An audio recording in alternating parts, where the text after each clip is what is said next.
Hello, everyone. I'm an addict named Greg. Hey, Greg. Through God's grace and mercy, I've been clean since 4/26/07. I'd like to take the opportunity to thank the committee and the people that are helping putting this conference together for taking a chance on an addict like me. This is truly an honor and a privilege. And things like this, I don't think it can be said often enough.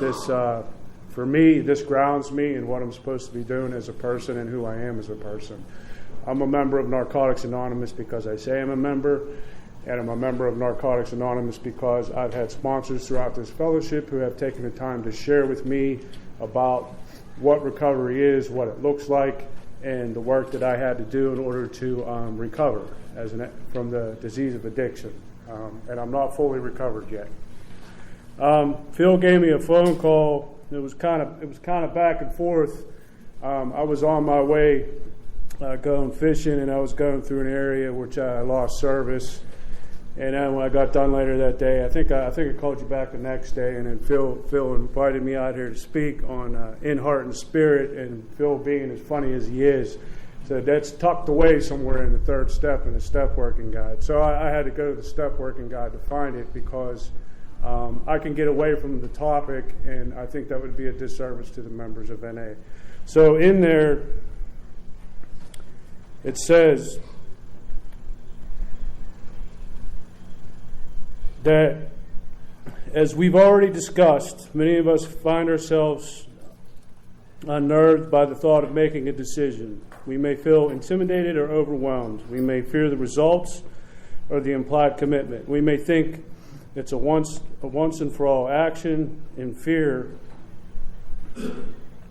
that we won't do it right or have the opportunity to do it over again.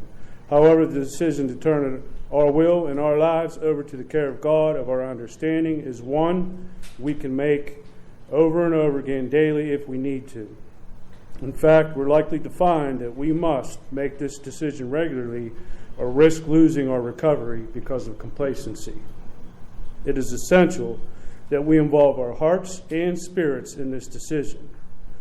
Though the word decision sounds like something that takes place mostly in mind, we need to do the work necessary to go beyond an intellectual understanding and internalize this choice.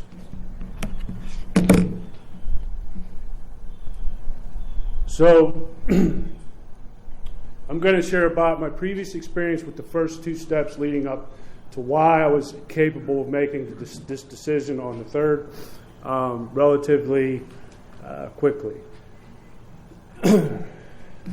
I was introduced to Narcotics Anonymous through H&I. They came into a facility. A man spoke. I identified with the similarities in his story, and I started to get filled with hope. It touched me in the spirit. It touched me in a place that I was unable to be touched for a long time because of the drugs that I used, the people that I used, the people that I harmed, and the harm that I did to myself. I got out of that facility. They had recommended that I go to this program. I had said no, still being full reservations, not being able to understand what a reservation was at the time, not being able to identify with what it was. They sat me down. They told me I'd go to this program. I said, no, I heard that guy speak. I'm going to get out and do 30 meetings in 30 days. I immediately set myself up to use again. That's what happened. I got out, I used. But the seed was planted. I heard something at one meeting. I heard one guy share it. He said when he hit his bottom, all he did is hit his knees, and he said three simple words: God help me. I picked up one day. I went back with the ex. I picked up one day. I went through this whole process of trying to control my drug use. I went through 90 pills, snorting half, putting half, putting them back. Getting to the end, all 90 pills were gone. She came home. I was found out. She told me I needed to leave. She told me I was a sick person and that she couldn't help me. I hit my knees. I asked God to help me. I was back in the rooms of Narcotics Anonymous the next day, with the obsession and compulsion has been lifted ever since. That's God's power. That's the power He has. All I had to do was call on Him and ask for it. So I was moved into, at that point in my life, I was homeless. And in my process, my recovery process, turning it over daily, going to meetings, doing 90-90, getting involved at the home group level, going a little early, staying after, help clean up, being around some really good people that kept their hands on me and were showing me this new way of life and the things that I needed to practice in order to stay clean and recover as a person. And I was accepted. I was waiting. I filled out this application to go to this homeless program, and I was reluctant about doing this because I've never done anything like it. But in the same sense, I knew that if I didn't do this, the chances were going to be nil for me. That I wasn't going to be able to do this on my own. I was already convinced at that point. So I filled out the application, and along with that, I was in an outpatient drug program. And those two kind of overlapped one another. I had 2 weeks left in the outpatient drug program, and I got accepted into that housing program. And I asked to stay a couple weeks longer to help me with my transition because there was a person there that I trusted, that I was able to talk to about what was really going on with me, other than my sponsor, and I stayed there. So when I got in there, I had found somebody to sponsor me. And I had changed sponsors at this point because it was suggested that I do it because the guy that was sponsoring me worked at the facility. So there would have been a conflict of interest. And I found this person. God had put someone in my life, and we had sat down and we started going through the step working process. And I used the step working guide along with the It Works How and Why and the basic text and the literature and the support of the group. I was taught to bring up whatever step you're on as a topic and hear other people's experience with it to help you gain an understanding of the practical approach that we have here in Narcotics Anonymous for this new way of life. And I went through step 1, and I'm going to move through this quickly. I went into step 2, and I was on step 3, and I went over step 3 with my sponsor and his sponsor, and we sat down before a meeting in this room. And to be honest with you, I really don't remember what they said to me. But the one thing that I do remember is that when it comes to this step, prayer is essential. I wasn't yet at the point where I was able to listen to what my spirit was telling me, and I wasn't yet at the point where I trusted what my spirit was telling me. And I'm in that facility, and this is where, like, standing on the foundation of the first 3 steps, more importantly, like practicing the third step, where it talks about this needs to move past our intellect, and we have to turn inward, and this is where true change takes place, and the steps are designed to turn us inward. And I'm in this facility, and I got a phone call that there was a warrant out for my arrest, and I had to go in front of this court. I had to go all the way out to this court. And the irony of this is it was for fishing, trespassing on private land. I was fishing somewhere I wasn't supposed to be fishing. This thing was 6 years old. And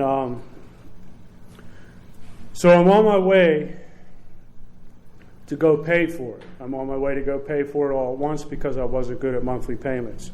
And as I'm walking, the temptation or the thought of wanting to get high again or wanting to use drugs is starting to creep in. And I pick up my phone like I was told to do, and I go to call somebody. And that person had changed their phone number. And in our literature, it talks about the ultimate weapon in recovery. And it just so happens this guy worked at the facility, and he had a lot of time clean. And he also used to sit down with me late at night and talk to me about things and help guide me through my difficulties that I was having with other people that I had lived with in that facility. So I trusted him. Well, I hung up my phone and I put it in my pocket and I started to work, and I started to walk towards Shakespeare Shopping Center, the Giant Eagle in there, and there's a wine and spirits store there. And the thought started becoming increasingly greater, and it started to turn into the point where I really realized I'm in trouble, and I stopped and I prayed and I turned it over to God. And I asked God to lift this from me, that it was too much for me. I knew that I was powerless. I knew that if I used, my life was going to become unmanageable again. I was going to get thrown out of that facility. I probably wouldn't make it back into the rooms of Narcotics Anonymous. I would become insane all over again. And I walked into that. I continued to walk. They say around here, do the footwork and leave the results up to God. And as I'm walking in, the guy that I tried to call is standing there in line. So that for me is when having faith in the program and standing on the foundation of this program, which is the first 3 steps, turned into trust. I came to believe real quick that God wanted what was best for me, and that God made it real clear that He was there for me in the physical. And He looked at me and He said, "You look like you need a meeting." And we went to the Kingsley Center down there. Was that NA by the busway? And and that was my burning bush. So from that point forward, I did my best to turn over every area of my life, not being perfect, but I did my best to turn over every area of my life to the God of my understanding that I found in the rooms of Narcotics Anonymous. And the best decision that I made at the end of step 3 was to continue on and go on to step 4. And then move on to step 5, step 6, step 7, step 8, step 9, step 10, step 11, and step 12. And with each time that I opened up that book, I was taught to pray and put my pen to paper. 5 minutes? Thanks, Phil. And so things for me, by doing this, by doing the things that were suggested to me or I was told to do by my sponsor or my support group or members of my home group or people that worked at that program, which were also in the fellowship, turned out to be very beneficial for me. Where that led me, just by simply waking up, hitting my knees, turning it over, asking God to guide me in my recovery, and show me how to live, has helped me change as a person. It helped remove the stress, the frustration, the expectation that everything in life was going to go great. And it's brought me to a point where, like this year I became a grandfather twice. I got my first granddaughter and my first grandson. I was able to go up and watch my son graduate from boot camp. I was able to go down there last summer and spend 3 months with my daughter. She actually invited me down when she was at the end of her pregnancy. And then I stayed for 2 months after the baby was born. And it wasn't hard for me to find a job, and I was put in contact with people from NA, and all the connections were made in order for me to stay clean. But my heart belongs in Pittsburgh. I'm a Pittsburgh guy. I love my Four Seasons. And I had to pray long and hard about it. I thought that the honorable thing and the duty part of me being a father was to stay down there and move down there. But it only takes me like 6.5 to 7 hours to get down there to visit. And that's what I'm going to go do tonight when I leave here. I'm going to drive down and spend time with both my grandchildren for probably about 3 or 4 days. Again, I should say 2 minutes. I should say, I can remember I'm sitting here and I'm looking over to one of the men at my right. And through prayer and through meditation, I don't think he even knows this, I was getting ready to leave that facility. And just by chance, by praying and putting myself, I believe we all have moments when God puts someone in our path.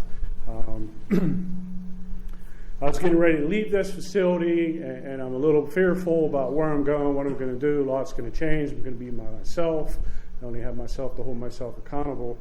And I'm walking across the street, and this guy's standing there, and I can remember the conversation that we had. And he told me that